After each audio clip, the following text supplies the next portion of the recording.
इसी बीच भोपाल से खबर, जहां भारतीय जनता पार्टी के चारों राज्यसभा उम्मीदवार नामांकन भरने पहुंचे हैं।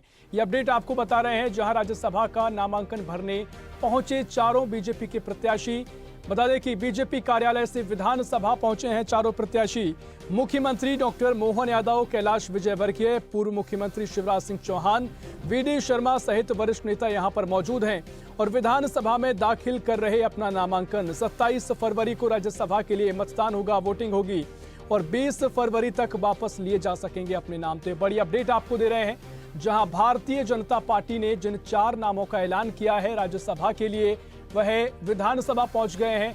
15 फरवरी यानी आज नामांकन की अंतिम तिथि है, आखिरी तारीख है और इस मौके पर चारों जो प्रत्याशी हैं वो विधानसभा पहुंचे हैं, अपना नामांकन फॉर्म जमा कर रहे हैं। साथ में पूर्व मुख्यमंत्री शिवराज सिंह चौहान, मुख्यमंत्री डॉक्टर मोहन यादव, बीजेपी प्रदेश अध्यक्ष वीडी शर्मा समेत तमाम नेता उनके साथ मौजूद हैं। ये तस्वीरें आपको दिखा रहे हैं, जहां सभी चारों प्रत्याशी विधानसभा पहुंच गए हैं और आज का दिन नामांकन की तारीख का आखिरी दिन है और 20 तारीख को नाम वापसी होगी। उसके अलावा 27 फरवरी को राज्यसभा के लिए वोट किया जाएगा।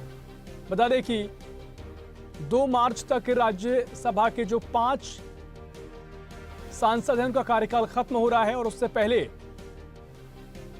27 फरवरी को वोटिंग होना है। उसी के लिए 15 फरवरी के लिए जो नामांकन की आखिरी तारीख है, आज नामांकन भरने के लिए भारतीय जनता पार्टी ने जिन 4 नामों का ऐलान किया है वो विधानसभा पहुंच गए हैं। उसकी तस्वीरें हम आपको दिखा रहे हैं। साथ में मुख्यमंत्री डॉक्टर मोहन यादव, पूर्व सीएम शिवराज सिंह चौहान, पार्टी प्रदेश अध्यक्ष वीडी शर्मा साथ में मौजूद हैं।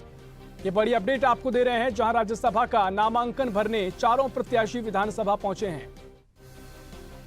भारतीय जनता पार्टी के कार्यालय से सीधा विधानसभा पहुंचे हैं बीजेपी के ये चारों उम्मीदवार। बता दें कि 5 सांसदों की सीटें खाली हो रही हैं। 2 मार्च तक का ये कार्यकाल है और साथ ही 27 फरवरी को इनके लिए वोटिंग होना है, जिसमें 4 भारतीय जनता पार्टी तो 1 राज्यसभा सांसद कांग्रेस के लिए यहां पर उम्मीदवारी घोषित की गई है और उसके अलावा जो 4 भारतीय जनता पार्टी के उम्मीदवार हैं वो विधानसभा पहुंच गए हैं। इनकी तस्वीरें हम आपको दिखा रहे हैं।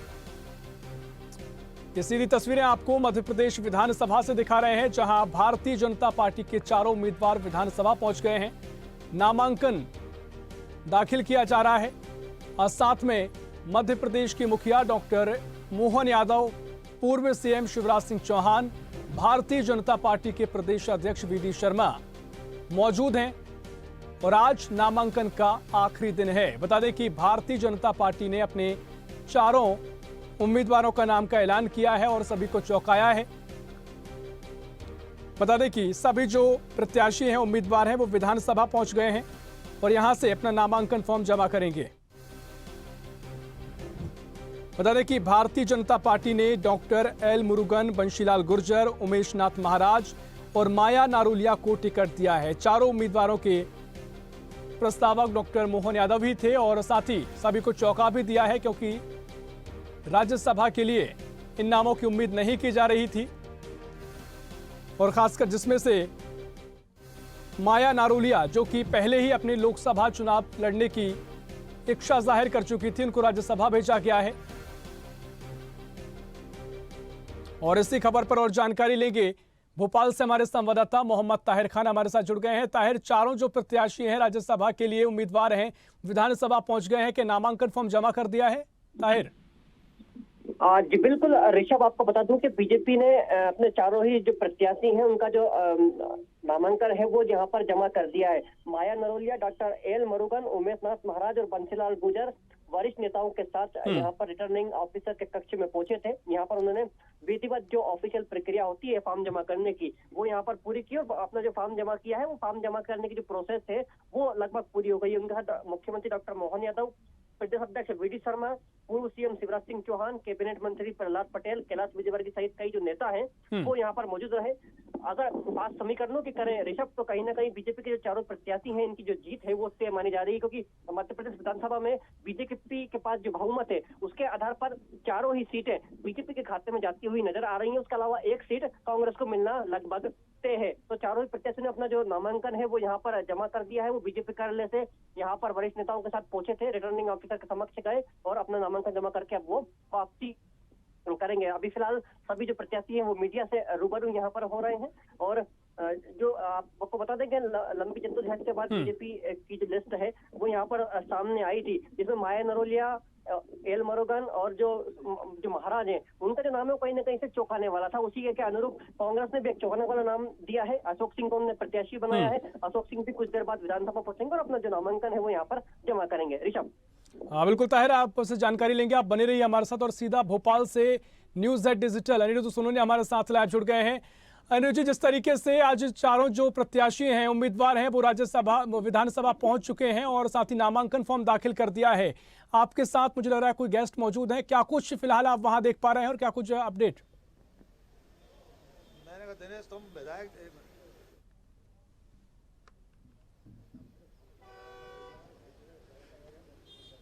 देखिए, कांग्रेस पार्टी ने मध्य प्रदेश से अशोक सिंह को, जो ग्वालियर के नेता हैं, बड़े नेता हैं, उनको राज्यसभा के लिए घोषित किया है नाम। और अभी कुछ देर बाद, इस वक्त हम प्रदेश कांग्रेस कमेटी के मुख्यालय में खड़े हैं भोपाल में, और अशोक सिंह लगभग 15 से 20 मिनट के बाद यहां से अपना नामांकन दाखिल करने विधानसभा रवाना होंगे। और अशोक सिंह को राज्यसभा के लिए कांग्रेस पार्टी ने क्यों चुना है, ये एक बहुत बड़ा सवाल है, क्योंकि कमलनाथ, पूर्व मुख्यमंत्री कमलनाथ का नाम चल रहा था, विवेक तनखा का नाम चल रहा था, अरुण यादव पूर्व केंद्रीय मंत्री का नाम चल रहा था, ऐसे तमाम तरह के और भी नाम थे। तो हमारे साथ इस वक्त मौजूद है प्रदेश कांग्रेस कमेटी के मुख्यालय से डॉक्टर राकेश पाठक, सीनियर जर्नलिस्ट, और हम ही उनसे जानते हैं। सर, ये बताइए कि डॉक्टर अशोक सिंह को राज्यसभा भेजने का मतलब क्या है? देखिए, इसमें 2-3 मायने छुपे हुए हैं। सबसे पहला तो ये है कि इस वक्त जो राजनीति है प्रदेश की और देश की, वो बहुत कुछ ओबीसी केंद्रित है।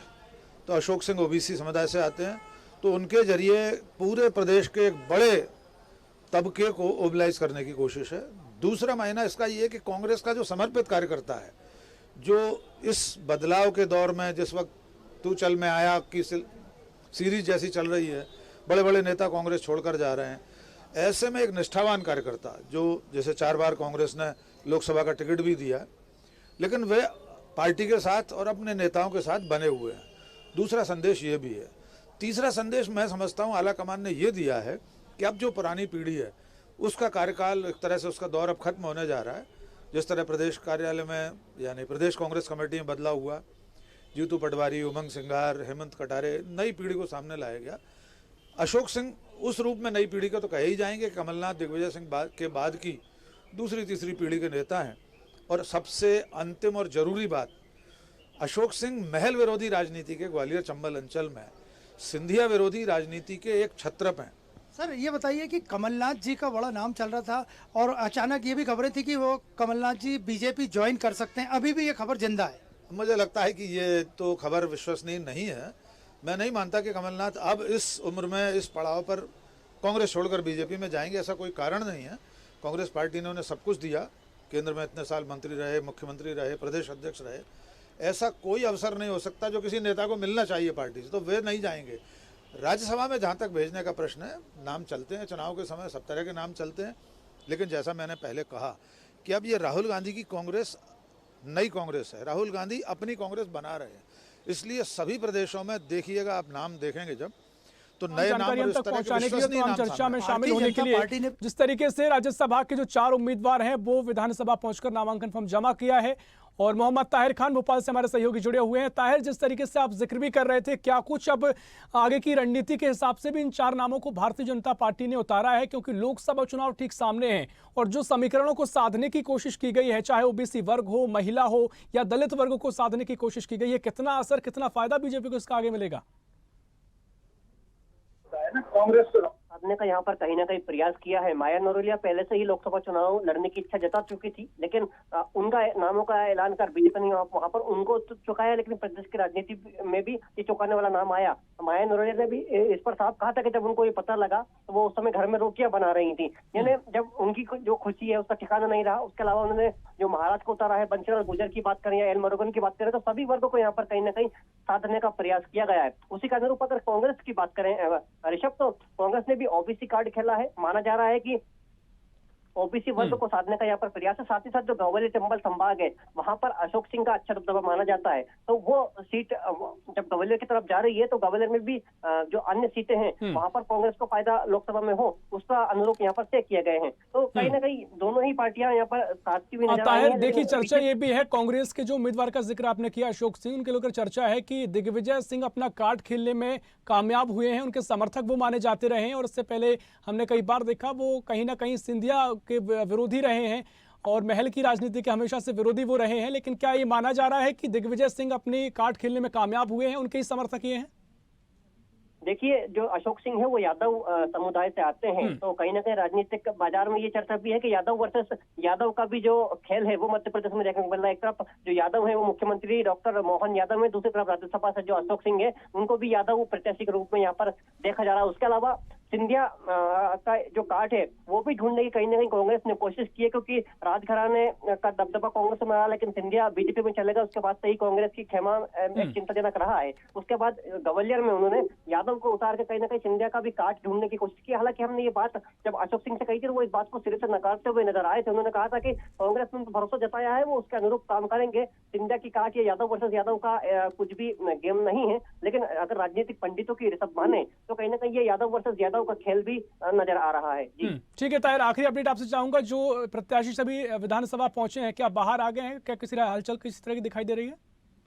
जी बिल्कुल, सभी जो चारों प्रत्याशी हैं बीजेपी के उन्होंने अपना जो नामांकन है वो यहाँ पर दर्ज कर दिया है। चारों प्रत्याशी बाहर आ गए हैं। अब जो रिटर्निंग ऑफिसर हैं वो उनके नामों की जो है समीक्षा करेंगे और 20 जो फरवरी है। ताहिर, बहुत शुक्रिया आपका तमाम जानकारी हम तक पहुंचाने के लिए। तो ये बड़ी अपडेट आपको दे रहे हैं जहां भारतीय जनता पार्टी के चारों उम्मीदवारों ने अपना नामांकन दाखिल कर दिया है। अब से कुछ ही देर में कांग्रेस के अशोक सिंह भी विधानसभा पहुंचेंगे, अपना नामांकन पत्र दाखिल करेंगे। फिलहाल के लिए इतना ही। देश प्रदेश की और भी खबरों के लिए देखते रहिए स्वदेश न्यूज, सबसे पहले देश। ऐसी ही खबरों के लिए हमें लाइक करें, शेयर करें, फॉलो करें और यूट्यूब पर सब्सक्राइब करें और बेल आइकन दबाना ना भूलें। साथ ही ताजा अपडेट्स के लिए हमारी वेबसाइट स्वदेशलाइव.com पर जरूर जाएं।